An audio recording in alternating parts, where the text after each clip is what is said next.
Beyond the newsroom, where untold story is revealed. Akaseera buli muntu kabeeraawo ng'alindiridde ke kaseera ak'embaga oba oli lwavaayo n'agamba nti mwana munne nti owange ekintu leka tukifuule official.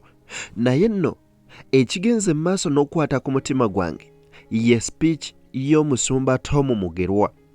Olunaku olwaleero tucelebratinga muwala wa Pastor Tom Mugerwa ng'olunaku olwajjo yafumbiriganiddwa ne mwana munne amanyikiddwa nga Katende Ryan mu bufumbo obutukuvu.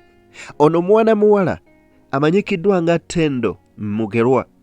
Bambi mwana muwala ono abadde mwana muwulize nnyo, naye emboozi ya Pastor Tom oba speech ye yiino ekaabizza abantu. Agambye nti omwana wange mbadde mwagala nnyo, kunze si mwana naye abadde maama ye yasikira maama wange.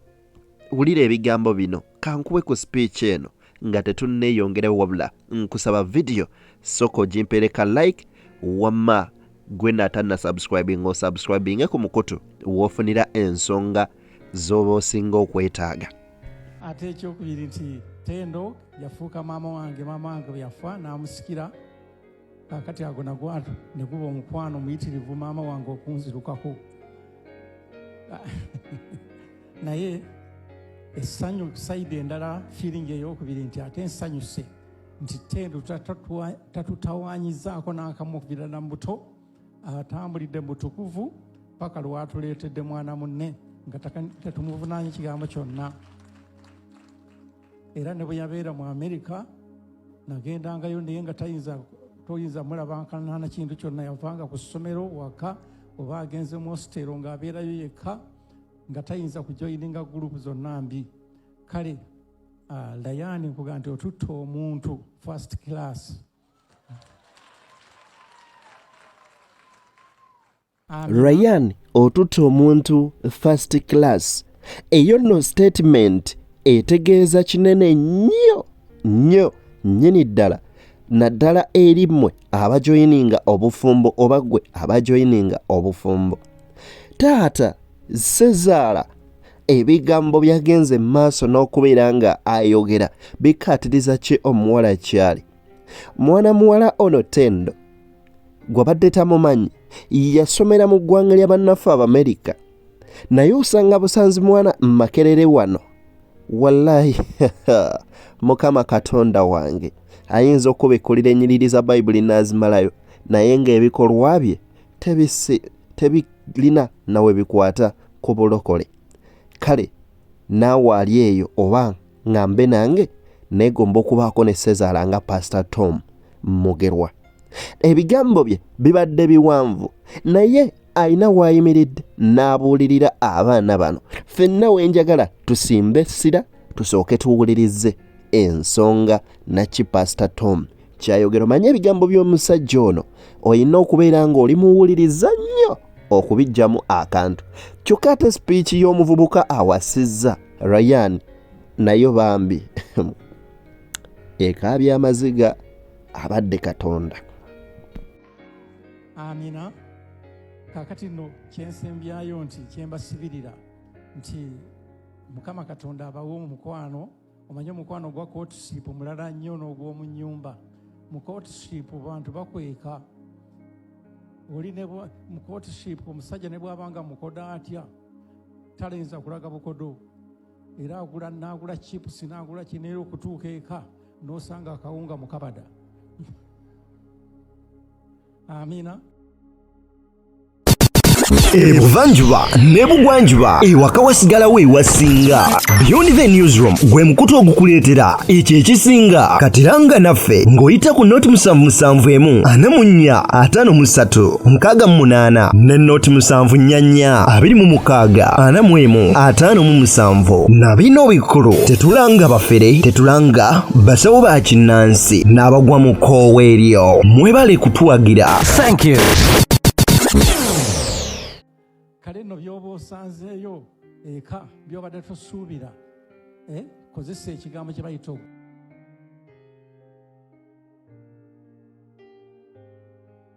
gumiikiriza okuviira ddala munda.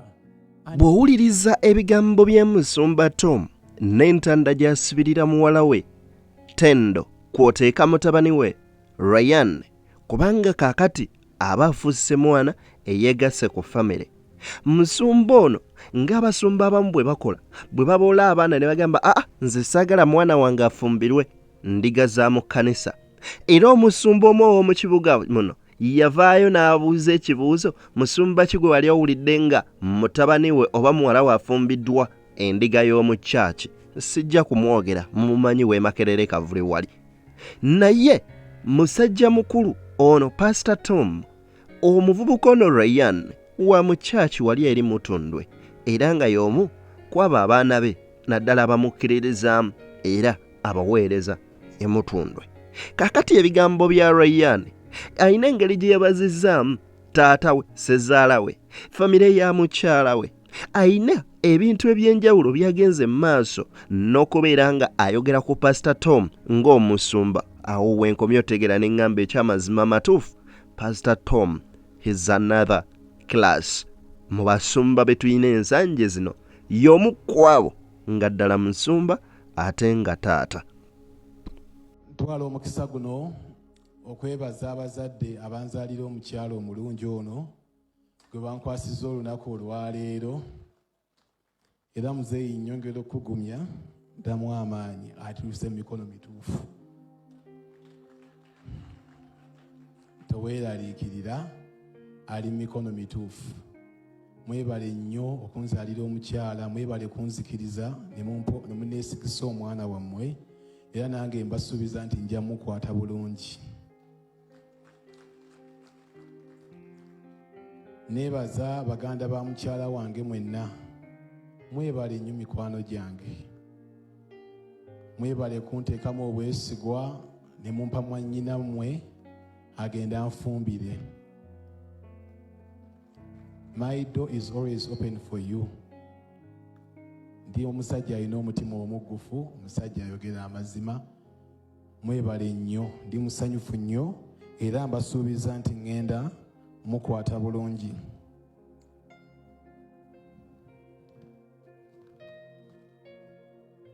Era mu buufu bwe bumu ntwala omukisa guno okwebaza omusumba nsumbye, omusumba Tom Mugerwa, libadde mwebazanga muzadde wa mukyala, kati mwebaza because he has been my pastor and is still my pastor. Thank you for the legacy of serving God. I promise to keep it up. More generations to come. Thank you for that good legacy. Otuwadde omusingi ogw'okuweereza Katonda mu bwerufu. Twebaza Katonda kubanga otuzimbye ku lwazi, ogugwo omaze okugukola, naffe katulabe engeri gye tuzimba ku musingi ogwo n'amagezi. Mami, thank you for grooming me in ministry and for being a reliable friend. Webale kumentalinga mu buweereza. Mami Justin Mugerwa, kwebaza nnyo. A very, very good example of grooming minister. Webale kungroominga. You have been a friend to me. Wanjagala nga sinaako kalungi n'onsembezanga mutabani wo nga tumanyi nti biyituuka paka eno. Yegwe muntu yasooka okundabamu obusobozi obw'okuweereza Katonda. Neebaza Katonda. Era I always treasure the mother figure in you. Mukama akutuwangaalize tube nga tukyakulabako. Baganda bange, ekituufu kiri nti buli mukkiriza oba Mukristo ngambe kale omulokole wandyagadde oba oliawo okubeerako wansi w'omusumba alinga Tom Mugerwa oba oliawo eyeefaananyiriza Tom sinakindi n'okuba ow'e Mutundwe. Ne thank God nti ate oba oliawo naffe abatukulembera ewaffe era nabo bansa nga batugasseeko oba oliawo etoffaali. Kale awo nange wenneebaliza ne ŋŋamba nti omutonzi ono weebale kubeera nga otukoze bulungi. Ebigambo bino kyokka ate ebya mwana muwala Tendo ekituufu byo biri so emotional and so heartbreaking, naye ate era mu ngeri y'emu bizzaamu nnyo amaanyi. Njagala nkuwe ensonga zino zonna kale obeere nga omukolo guno tewagumiisinze wabula n'obwombeefu bw'ekika ekyawaggulu nkusaba sooka ompeere like video eno ate gwe atana subscribing osubscribinge mukwano tutambule butereevu nnyo nnyini ddala.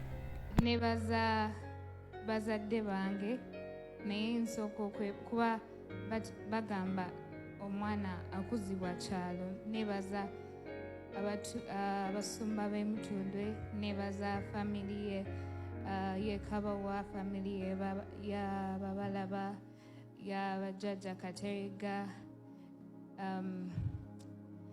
but all my families, abaweereza b'emutundwe, I'm very thankful.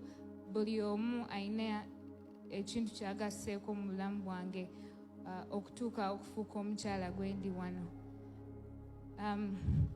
Eri bazadde bange njagala okubebaza for setting an example for me. Mubadde bazadde balungi nnyo eri obulamu bwange. Mwebale kubeera mikwano gyange, not only my parents. Dad, I love you so much.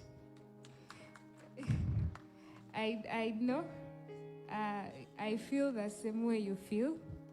Naye maybe to calm you down a little. Sigambanga, but I should know. You should know. One of the things that led me was because of you. Sikutwala kubeera tata wange choka, but you're also my pastor. I look up to you. The name Jofunye, the things that you do, nga woweereza Mukama, oli musumba w'amaanyi nnyo, era being very close to you and being a very good friend from you, tekinzijako kukulaba birungi na bya muwende biri mugwe. So when nali nsaba Mukama, nasaba Mukama ampe omwami like my father, omwami aweereza Katonda, omwami that is going to lead me, because Daddy, you have led me, you have been an example for me. And when I look, most of the times belanga Elisha kama weyambuza akuwechi namgamba to be times Elijah. I want to be times my father, because you have done a very big impact. So I nebaza nnyo Mukama olw'oku blessinga n'omwami aso okunkulembera nga wobadde onkulembera, era nyekitiibwa. Webale kubeera confident wange, webale thank you for counseling me, webale kunkuza, webale kubeera mukwano gwange. Ekirala mbe n'olw'okukkiriza Mwami Katende into this family. Mwasanyusa nnyo omutima gwange, mbebaza nnyo. Mukama abawa omukisa, era nsaba Mukama Daddy kuba anti bakutenda okuba omusumba asinga mu bufumbo, kati baba basuubiramu bingi. Nsaba Mukama ampe ekisa to make both of you proud, to never regret the decision you made of giving me into marriage. And yeah, mulabe ne kumikisa Mukama gy'anaaba atuwadde. Baganda bange, mikwano gyange, bannyinaze, ensonga zibadde nnyuvu nnyo zino. Kale nange kanneegatte ku abo njagalize mwana muwala Tendo Mugerwa, Namugerwa kati afuuse Tendo Katende. Tukwagaliza obufumbo obulungi kwoteeka omwami wo Katende Ryan, ate naawe bwe tukwagaliza obufumbo obulungi. Mukama abawe omukisa gw'abaana, omukisa gw'obugagga, n'omukisa gw'okusigala nga muyimiridde mu Kristo n'okuweereza Katonda, kubanga byonna biva eri ye oyo nno omutonza aggulu, oba Katonda oyo eyatutonda n'atussa mu nsi muno. Tumwebaza bwebaza ng'atugasseeko ekkula eriringa eryo. Bayibuli egamba nti alaba omukyala aba alabye kintu kirungi era alaba okuganja mu maaso ga Katonda. So mufune okuganja mu maaso ga Katonda abawe omukisa ogusinga. Nze Deni ate era mbajjukiza nti Katonda awa nnyo omukisa n'okusamu ekitiibwa obufumbo obutukuvu. So baana bawala, baana balenzi, mwewale nnyo okwebbaŋŋana ne mugenda eyo mutuukirize ennono ya Kristo nga bwegamba. N'olw'obugambo obwo obutini munzikirize mbasiibulire wano mwenna ate abali eyo tusinkane mu stories endala nga bwe zinaaba zigenda mu maaso n'okutambula. Wabula kennyinza obutalekaayo nti abasumba bangi abakuŋŋaanye era ababadde ku mukolo guno era nga gukubiriziddwa musajja mukulu amanyikiddwa nga Zambaali Blasio Mukasa, munnamawulire omukuukuutivu. Kale mbasiibudde, mweraba.